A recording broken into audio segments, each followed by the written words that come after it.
Lindsay's art will grace a bus and a light rail for an entire year. So every day, thousands of people will see her artwork.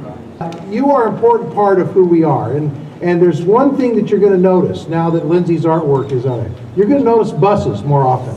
You're going to notice when you go into North Phoenix or downtown Phoenix, you're going to notice trains.